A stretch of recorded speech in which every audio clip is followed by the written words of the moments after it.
Tudo bem, aqui é Gabriel Almeida Assunção, estamos de volta com o nosso curso sobre o sublime e o mal na literatura.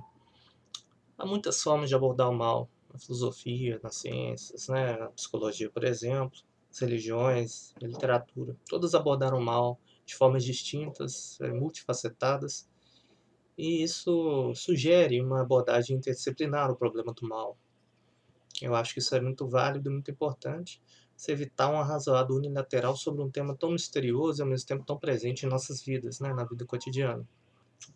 A investigação do mal e do sublime, não é? Ela nos permite refletir sobre o mundo, se ele é permeado pelo mal ou não, se o mal está em nós ou está fora de nós, ou se é as duas coisas, né, que é mais provável. Então todos somos capazes do mal, né? O ser humano é capaz do mal, mas há formas de mal que transcendem o ser humano, né? Os males físicos, por exemplo, né? As doenças, as catástrofes naturais, etc. Mas será que o próprio mal ele é algo que diz respeito à estrutura do mundo?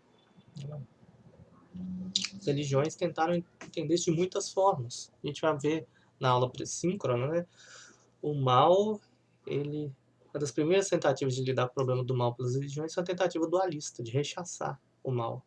Então, há um princípio bom e um princípio ruim da realidade, né? Como fez, por exemplo, foi feito no zoroastrismo e também no maniqueísmo.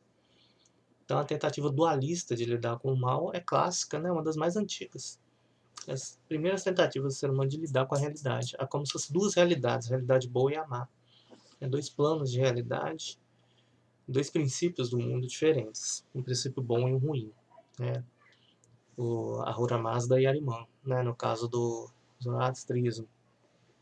O Deus da luz e Deus das trevas. É, a forma como o cristianismo, né, é ensinado, e muitas vezes alguns textos e pensadores cristãos, pode dar uma ideia assim também, uma ideia dualista de a questão do demônio, né? Muitas vezes é tratado como praticamente como um deus, né?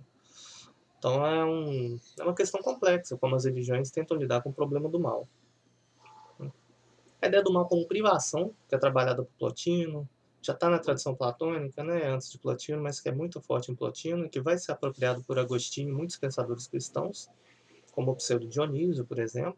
O mal como privação, ele é a ideia de que o mal, na verdade, ele não é real, de que ele é uma fuga da realidade, ele é uma irracionalidade no real. Ele é, como se diz, a indefinição, ele é a ausência de forma, ele é amorfo. E é muito interessante de pensar isso em relação à literatura, que muitas vezes o mal ele é impressionante na literatura quando ele é só sugerido, quando ele não é descrito, explicitado. O mal nos filmes também, né, é muito mais assustador às vezes, né, uma porta entreaberta do que um monstro alienígena, né, do que um indivíduo com várias facas na mão, coisas assim. Muitas vezes uma porta entreaberta sugere muito mais o mal, né? O distanciamento da câmera diante de um evento violento que vai acontecer, por exemplo. O mal como privação ele tem algo de muito poderoso, embora seja muito contraintuitivo, né? Falar que o mal não é real, mas o mal é o que a gente mais vê no mundo, né? Mal físico, mal moral, etc. Como diz, os filósofos vão dizer que o mal não é real. Na verdade, ele é muito real, sim, né? Que vai, é, é uma forma de ver o problema. O Schelling vai nessa via, né? O mal, na verdade, ele é uma afirmação na realidade. O mal tem sua força própria, seu ser próprio. É uma possibilidade no mundo. Mas o mal como privação é muito interessante, especialmente para pensar a questão da teoria literária. E é isso que a gente vai trabalhar aí com Plotino. Então a gente viu aí a tentativas dualistas de lidar com o mal, como no zoroastrismo e às vezes no próprio cristianismo. O mal como privação, no cristianismo também é forte, e na tradição platônica. E o mal como uma espécie de acusação, que é o problema da teodiceia. Por que o mal existe no mundo? Se Deus é onipotente, onibenevolente, por que o mal existe? A Leibniz criou o termo teodiceia, justiça, né? De que é eteos Deus, é a ideia de Deus diante de um tribunal. E Leibniz é seu advogado. Isso na obra de 1710, Teodiceia. Justificar que certos males vêm para o bem, por exemplo. A gente não consegue entender o mal porque a gente não entende o plano das coisas. Que algo que é ruim em um momento da nossa vida, que há 10 anos se mostra uma vantagem. Você perdeu uma oportunidade de emprego, mas depois você conseguiu uma coisa melhor. Você teve um relacionamento que terminou, ficou triste, depois você acabou encontrando uma pessoa muito mais interessante, que acrescentou muito mais na sua vida. É a forma leibniziana de ver essa, e que há certos males que vêm para o bem, e que a gente não entende o plano das coisas e por isso tendemos a julgar Deus precipitadamente. De certo modo, esse é o problema de Jó já, né, na Bíblia, né, os sofrimentos de Jó. O sofrimento do justo está muito ligado ao tema da Teodiceia. Hegel é outro indivíduo que tenta lidar com o problema da Teodiceia, mas na história, no curso da história, né, várias formas de sofrimento na história dos povos são em prol de liberdade maior para cada vez mais pessoas. A astúcia da razão, como dirá Hegel. Né? O curso da história é marcado por um acréscimo cada vez maior, um ganho cada vez maior de liberdade. Hans Jonas também vai tentar responder isso de uma forma diferente, de falar, não, essa forma como Hegel e Leibniz veem as coisas é muito fria. Né? Talvez Deus não seja onipotente, essa que é a verdade. Porque ele não pode ser não onibenevolente. Ele tem que ser benevolente. Então talvez seja mais razoável acreditar que Deus, na verdade, não é onipotente. Isso é uma tentativa muito sincera, a meu ver, muito bonita de responder o problema da teodiceia. Então, mal como motivação, mal dualista, mal como acusação na questão da teodiceia, tem mal como possibilidade, que eu já mencionei rapidamente ali do Scheney, não é uma das coisas que mais me interessa em Scheney, né? Me interessa por outras coisas na obra dele, então não vou falar disso aqui. Banalidade do mal, né, na Hannah Arendt, está ligada à ideia do mal como privação, de certa forma. É uma das visões mais famosas sobre o mal no século XX, né? Uma visão muito famosa. Aquele filme sobre Hannah Arendt aborda um pouco isso, né? Que é a obra em que ela trabalha isso com mais detalhes, se não me engano, é Eichmann, em Jerusalém. O conceito de sublime, que é o foco dessa disciplina, né, o sublime ligado à questão do mal, ele não se reduz ao mal, certamente há várias formas de sublime que não tem nada de mal nelas, né, a questão de uma cachoeira, a imensidão das estrelas, etc. Não há nada necessariamente de mal nisso. Eventualmente, a cachoeira pode trazer mal físico, né, um acidente, coisas assim, mas em si, né, a contemplação de uma cachoeira, a contemplação segura de uma cachoeira não é algo mal, mas o aspecto do mal, do sublime como mal, ou melhor, do mal como sublime, evocando o sentimento do sublime, é pouco explorado. Então isso me interessou no tema. Queria desenvolver mais a fundo a ideia do sublime, articulando com um tema do mal, que é um tema que me interessa já faz mais de um ano, aí, mais de 2 anos. É um tema relevante, porém pouco trabalhado, e que, em articulação com a literatura, me parece muito sugestivo, muito rico. Até que ponto a linguagem capta o conceito do mal, né? Seja linguagem teórica, seja linguagem artística. Coisa muito interessante para pensarmos. Então agora, vamos falar sobre Plotino. É um dos filósofos mais importantes da humanidade, né? Em ou 203 ou 204 da Era Comum, né? Ou depois de Cristo. E os anos...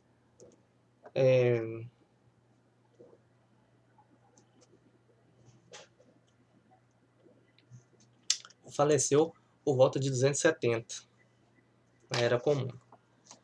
É um filósofo egípcio que escreveu em grego, né? E, sem dúvida, o maior filósofo da Antiguidade Tardia, e fez o maior esforço sistematizador desse período, né, antes de Próclo, que concluiu, por assim dizer, né, deu uma forma mais elaborada ainda a seu sistema. Mas Próclo só foi, né, vários anos depois, né, mais de 100 anos depois. O neoplatonismo é uma denominação do século XIX para filósofos como Plotino e Próclo. Não é uma denominação que eles mesmos citavam. Né? Essas divisões, médio-platonismo, neoplatonismo, são invenções posteriores.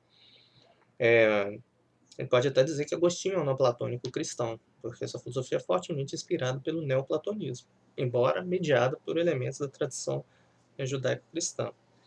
É uma forma elevada de idealismo e um retorno proposital a Platão. Os diálogos de Platão vão ser uma fonte de inspiração permanente para os neoplatônicos, que se chamavam platônicos, né? Não neoplatônicos, mas vou me referir a eles assim, porque é como se faz hoje. Eles, curiosamente, não escrevem em diálogos, exceto no caso, né, por exemplo, do neoplatônico cristão Agostinho, mas os neoplatônicos propriamente ditos, né, eles escreviam em forma de tratados e não diálogo filosófico. Plotino escreveu 54 tratados, e isso é raro no mundo grego, né, quando a gente pensa em ciência, arte, filosofia antiga, sobrar todos os trabalhos de um pensador. É bem provável que no caso de Plotino, temos todos os textos dele, o que é raríssimo. Eles foram agrupados por o discípulo de Plotino, Porfírio, em grupos de 9. Porfírio tinha interesse em numerologia, então ele dividiu ali 6 grupos de 9, daí o nome As Enedas. 54 tratados, e teve uma edição tendenciosa da parte de Porfírio.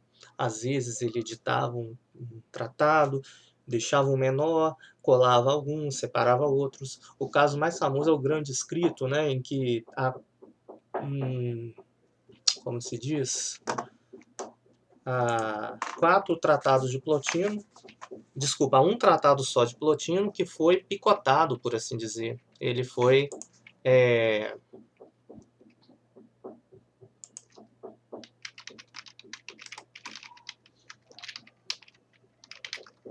ele foi dividido em 4.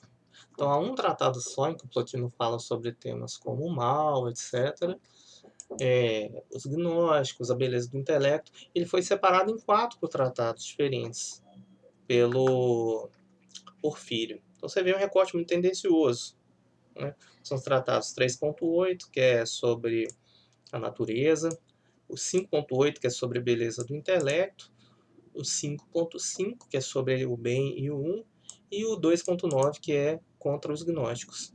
Então é o texto conhecido como Grande Escrito ou Tetralogia Antignóstica. Na verdade era um texto só. Porfírio dividiu em 4 textos em grupos bem diferentes. Só 2 que pertencem ao grupo 5 desses tratados. Os outros são grupo 3 e grupo 2. Hoje a tendência é mais da gente pensar no Porfírio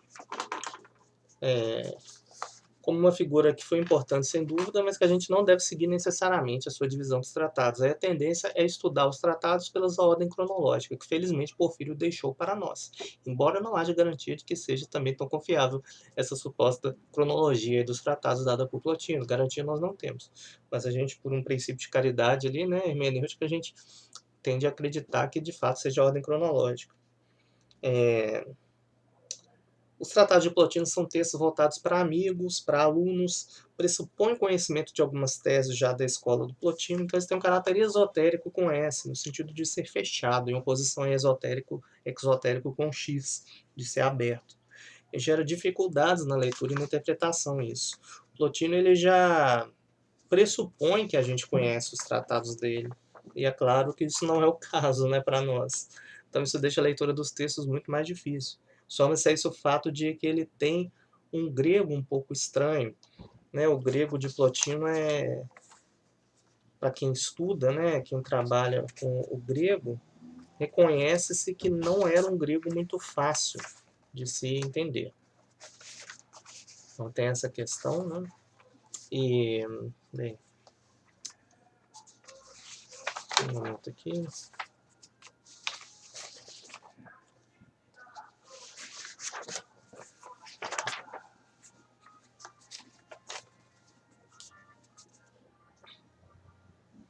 É interessante em Plotino que ele é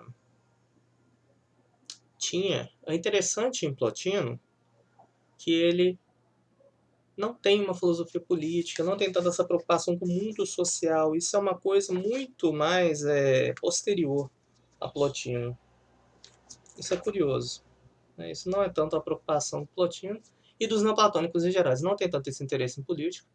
É o mundo do Império Romano, né? Então eles estão mais interessados em sobreviver no Império do que em querer engajar, se questionar as coisas ou propor um estado ideal, etc, etc. Né? Então a preocupação deles é outra. E muito do trabalho dos neoplatônicos é comentar tratados de Platão, né? Tratar diálogos e também comentar as doutrinas não escritas. Então as doutrinas não escritas de Platão são muito influentes na tradição neoplatônica. Bem,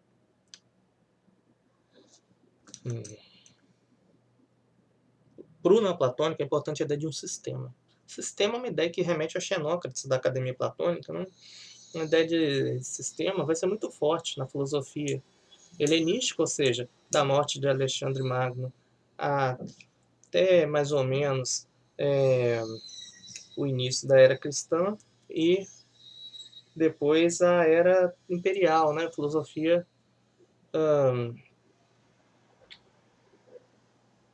que seria da época do Império Romano, né, os gregos já foram conquistados por Roma e etc. Então essa filosofia imperial, nela é muito forte também o ideal de sistema. Então o sistema é a ideia de que a gente aborda a realidade a partir de 3 esferas centrais: lógica, física e ética. E a lógica, física e ética são abordadas no sistema como uma coerência e consistência interna. Então, o que você fala na ética corresponde, de certa forma, ao que você fala na física e assim por diante, na lógica. Um exemplo é o Epicuro, por exemplo, ele tem uma teoria atomista na sua física, em que há um espaço para o acaso, um espaço ontológico, né? Na realidade, há um espaço para o acaso. Isso repercute na ética para Epicuro, porque essa existência do acaso para Epicuro possibilita a liberdade. Então, você tem essa relação entre ética, física e lógica. É muito forte, então, a ideia de sistema no estoicismo, no epicurismo, e também é forte nos neoplatônicos. O sistema neoplatônico ele tem relação direta com os tratados de Plotino. Os tratados de Plotino são divididos em 6 grupos, como eu já disse. O primeiro grupo fala de tratados éticos, é onde se encontra o famoso tratado sobre natureza e fonte do mal, 1,8, embora seja aí mais uma discussão ontológica do que ética. O grupo 2, os tratados físicos, vai falar sobre matéria, o mundo físico, etc. O grupo 3, 9 tratados sobre princípios do mundo físico, seria uma espécie de ontologia aí do Plotino, ou uma metafísica no caso dele. O grupo 4, 5 e 6 falam respectivamente de alma, intelecto e um, que são os 3 níveis principais da realidade, ou hipóstases primárias para Plotino. Alma, o intelecto e o um. Então, esses níveis da realidade, eles são como Plotino organiza o mundo, né, o real, o sistema, sendo um muito difícil, muito complexo. Vou falar sobre isso. Plotino é uma figura misteriosa que fala pouco de si. Só no Tratado 4.8 ele menciona a experiência mística dele rapidamente. Evitava falar do seu aniversário porque ele não queria que fizesse o mapa astral dele. A astrologia era muito forte no Império Romano, na época do Império Romano, e Plotino não gostava, né, desse determinismo da astrologia, por isso evitava falar do seu aniversário. Não gostava de representações dele, né? A gente tem um busto dele e tal, mas deve ter dado muito trabalho pedindo para ele, né, para poder fazer uma escultura dele, do rosto dele, né, o busto. O neoplatonismo, ele agrega elementos da filosofia platônica, como eu já disse, mas também incorpora muito da filosofia aristotélica, dos estoicos, especialmente algumas concepções éticas, e mesmo dos céticos. O um que eu falei, né, não se pode falar sobre o um. Você não pode falar sobre o princípio das coisas, a rigor. Então você tem um elemento cético, você não consegue conhecer o princípio das coisas. Há uma abertura intelectual que a gente não encontra em Platão, né? Em Plotino há uma abertura intelectual enorme, um filósofo muito tolerante, que geralmente evitou polêmicas. A única polêmica que ele tem mais famosa é contra os gnósticos, e mesmo assim é com respeito e conhecimento, algo que é muito importante, né? Que muitas vezes falta na academia. E o Plotino, ele também recebia gnósticos entre seus alunos. Então ele tem essa coisa toda. Inclusive essa questão da aula, né? Como eu mencionei mais cedo, muitas vezes nos textos de Plotino tem algumas perguntas. Essas perguntas eram perguntas de alunos nas aulas de Plotino. Ele tenta responder nos textos. O texto de Plotino apresenta muitas metáforas ricas, né? A ideia de dança, fonte, luz e círculo são metáforas muito famosas em Plotino. Muito bem. Sobre os níveis da realidade em Plotino, né? Tem o um, ou o bem. Ele é pensado como bem por influência de Platão, né? A ideia do bem na República de Platão, ali em 509b na República, a ideia de que o bem está além do ser e da essência, o princípio das coisas, ele mesmo não está nas coisas, é uma transcendência do princípio diante das coisas, está além do ser e da essência. O um, ou o bem, ele é fonte do ser, mas o Plotino é mais complexo, porque ele está além das coisas, mas ao mesmo tempo está nas coisas, né? É mais complexo o caso de Plotino. Depois do o um ele contempla a si mesmo, e nesse exercício de contemplar a si mesmo, ele transborda, um transbordamento do princípio das coisas, desse divino.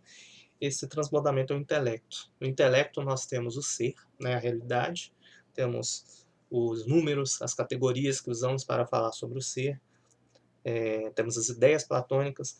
Então, o intelecto é como se fosse a capacidade de comunicar, de falar sobre o mundo, que é resultado dessa comunicação do um sobre, dessa reflexão do um sobre si mesmo.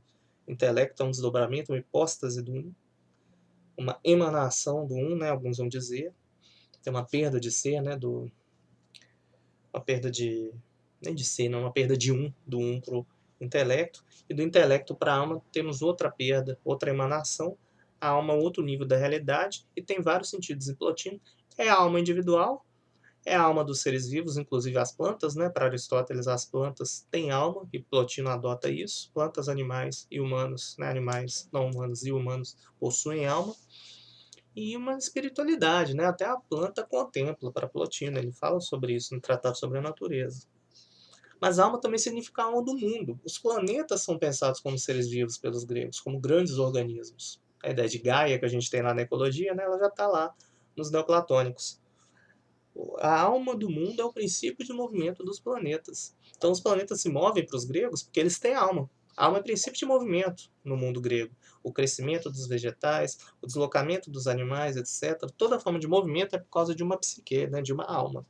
E os planetas se movem porque eles possuem alma também. Então a alma é tanto a alma dos planetas quanto a alma individual em Plotino. E isso é um desdobramento do um. E a natureza, por sua vez, é uma hipóstase não primária, né? Uma hipóstase secundária, talvez. Natureza é um desdobramento da alma. Então nós temos um, princípio das coisas, dele emana o intelecto, do intelecto emana a alma. Temos as três hipóstases primárias, um, intelecto e alma. Depois temos natureza, uma hipóstase secundária. Da natureza, temos uma espécie de resto cósmico ali, o que sobra da criação é a matéria. A matéria é o que tem menos forma, é o que é privado de forma, inclusive, é a total indefinição. Daí ser a origem do mal. Plotino não quer pensar que o mundo é mal, porque o mundo, para Plotino, ele é permeado pelo um, pelo bem. Então o mundo é bom para Plotino. Ele não é um gnóstico. Ele quer refutar, né? Ele quer refutar as teses gnósticas. Então ele quer pensar que o mundo é bom e belo. Ele está aí seguindo Platão. Mas a gente tem esse problema, que é a matéria, que é o que resulta aí dessa emanação do um. Né? Temos um, retomando, né? Um intelecto, alma, natureza, matéria. Matéria no sentido mais amplo, né? Como bem nota o Nicolai Hartmann, é tudo indeterminado e indiferenciado em si, na medida em que é capaz de receber forma, inclusive espaço e tempo. Matéria, então, retomando, é aquilo que é indiferenciado e indeterminado em si, inclusive na medida em que é capaz de receber forma, inclusive espaço e tempo. Formas. Então, o que Hartmann está falando aqui é muito interessante, porque matéria a gente tende a pensar no sentido muito moderno, né? Materialidade de algo. A matéria no sentido da física moderna, que preenche o espaço, etc, etc. Pensado como contínuo, ou às vezes pensado como discreto, né? Como divisível ou como indivisível, dependendo aí do momento da física, né? Para os atomistas a matéria é discreta, né? Ela é divisível até certo ponto. Agora, explicando melhor, para quem pensa a matéria como discreta, ela é divisível até certo ponto. Para quem pensa a matéria como contínua, ela é divisível ao infinito. Parece uma tendência mais forte aí na física, pensar a matéria como divisível ao infinito, como inclusive pensavam Kant, Leibniz e Schelling, diferente dos atomistas. Então, a matéria é pensada aqui nesse sentido, da indeterminação no mundo, né? Aquilo que não recebe forma. O mal, para Plotino, é precisamente isso. É o que não tem forma, é o amorfo. É o que não é dotado de forma. Agora uns comentários para elucidar melhor esses pontos. Os textos de Plotino, eles fazem a via de subida ou de descida. Então fazem a anábase, né, a subida, ou a catábase, a descida. Então, um texto de Plotino pode ir da natureza, né, ou da alma para o um, ou do um para a alma. É comum isso nos textos de Plotino, nos tratados de Plotino. E o caso do um é um conceito muito difícil, porque só pode se falar dele de forma indireta. Porque quando a gente fala do um, né, um é isso. Se a gente fala que um é algo, a gente já está inserindo ele na ordem do ser. A gente já está dotando ele de ser. Mas o um, ele está além do ser e da essência. Você está inferiorizando, você está descendo o nível, fazendo um downgrade do um. O um, ele não é redutível ao ser. Daí a gente não conseguir nem falar do um. Né? Seria reduzi-lo. A gente não tem nenhum verbo para o um. A gente tem que falar que um unei é alguma coisa, mas não que ele é. Né? seria reduzir o 1 a um intelecto, se a gente fala que o 1 é alguma coisa, né?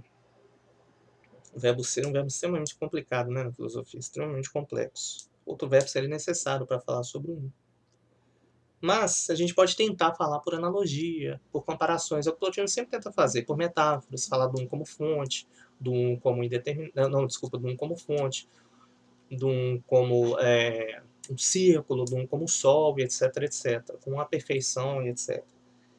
E levar-se a 1 é possível para nós através do cultivo da virtude. É uma tarefa existencial, a gente se tornar cada vez mais próximo do 1. Daí esse otimismo de Plotino, de que o mundo é belo, de que o mundo é bom, de que é possível ser bom no mundo e espalhar o bem no mundo, etc., através do cultivo da virtude. Mas a gente não consegue falar diretamente sobre ele. Curiosamente, sobre o mal também não. Então, o topo da hierarquia do ser, né, acima da hierarquia do ser, inclusive, temos o 1. Mas abaixo, fora praticamente da hierarquia do ser, nós temos a matéria. Então, o que está fora da hierarquia do ser, né, seja acima, além, seja como 1, seja aquém, como a matéria, nós não conseguimos falar sobre eles. Eles não pertencem ao âmbito do intelecto. Estão além do intelecto, como no caso do 1, ou aquém do intelecto, como no caso da matéria. É muito interessante isso, né, Plotino? Genial. A origem do mal é a própria matéria em indeterminação, que nos torna nós mesmos indeterminados também, irracionais, né? Absurdos, né? Torna o mundo físico absurdo. Então essa indeterminação, essa falha na realidade que a matéria traz. Interessante isso, né? Então, matéria bem nesse sentido aristotélico mesmo, né? Que ele está pensando, como a indeterminação. Não no sentido da física moderna. É um substrato das coisas, um substrato indeterminado, que uma vez ganhando forma se torna determinado e aí é mais livre, aí, por assim dizer, do mal. Uma repercussão estética disso, interessante em Plotino, é que para Plotino a obra de arte é mais bela no intelecto do artista do que na mescla com a matéria. É o problema do Rafael sem mãos, como falam historiadores da arte, como o próprio Urban Panofsky. A matéria é mais bela quando apenas na mente do artista, porque uma vez mesclado com a matéria, na escultura, na pintura, etc., a obra de arte ela perde beleza, né? Ela perde bondade também, inclusive. Ela se torna mais indeterminada por causa da mescla com a matéria. Curioso isso. O intelecto é hierarquicamente superior, né, à matéria. E é muito curioso também que o 1 e o mal funcionam com uma lógica parecida em Plotino. Agora, um problema de pensar o mal como indeterminação, como não ser, é que se o mal ele não tem qualidades, como ele pode afetar o mundo? Isso é uma objeção muito forte, né, feita por Vittorio Riesler, com quem eu pude assistir um curso sobre neoplatonismo, né, em 2016. É uma objeção que me marcou mesmo. Se o mal não possui qualidades, como que ele pode afetar o mundo físico, né, o mundo cultural, também espiritual, etc. E ele vem de um ato mental ou de um nosso corpo. Isso não é um problema bem resolvido em Plotino, que tem uma forte tendência dualista em suas questões, reflexões antropológicas, né? Muito bem, deixa eu ver se tem mais alguma coisa. O cultivo da virtude é uma forma de fugir aí do mal para nós, né? Para os humanos. E o mal, pensado como indeterminação, remete à ideia do mal sem medida, a desmedida, que é visto como algo muito negativo no mundo grego. Daí os gregos não gostarem da ideia de infinito na sua física, por exemplo. Tudo que é excesso, desmedida, é desvalorizado pelos gregos. O infinito, o excesso são noções muito ruins para os gregos, muito negativas. E é curioso que a sociedade moderna vai na direção contrária, né? Ela vai na direção do excesso, em todo o âmbito possível. Excesso de prazer, né? Hedonismo, excesso de sentimento, de expressividade, né? De desabafo em rede social, o excesso de lucro, né? O capitalismo sem ética, o excesso de informação que nos inunda praticamente, o excesso de gastos e de consumo com a dimensão ecológica forte, inclusive. Então a gente tem muito a aprender com os gregos ainda, né? Sempre. Uma figura que ilustra esse excesso é Alcibíades, né? No Banquete de Platão, por exemplo, a figura representativa do excesso, né? Do exagero, o que você chega causando ali no banquete. Algo bem desagradável. Embora o discurso dele seja muito bonito depois, né? Muito bem. Daí, pessoal, então, o mais importante em Plotino para nós é que sua teoria do mal como privação tem um sentido muito rico para pensar questões de teoria literária e também que ele mostra os limites da linguagem para falar de questões metafísicas, né, de questões ontológicas. Até que ponto a linguagem consegue falar do princípio das coisas, seja Deus, ou um, ou absoluto, ou etc., e até que ponto a linguagem nos permite falar sobre o mal também, né, uma vez que ele é indeterminação. Muito obrigado. É um tema difícil, eu sei, a gente retoma isso no começo da aula sobre Burke, a gente pega 20 ou 30 minutos para falar sobre questões de Plotino, né, uma vez que vai ser 2 aulas síncronas sobre Burke, vamos ter muito tempo para falar dele. E ele é um autor bem mais tranquilo, né, de encarar aí do que o Plotino, né, sem dúvida, é bem mais fácil e agradável de ler, embora Plotino seja também uma leitura muito bonita e que vale a pena o esforço. Até a próxima, tudo de bom.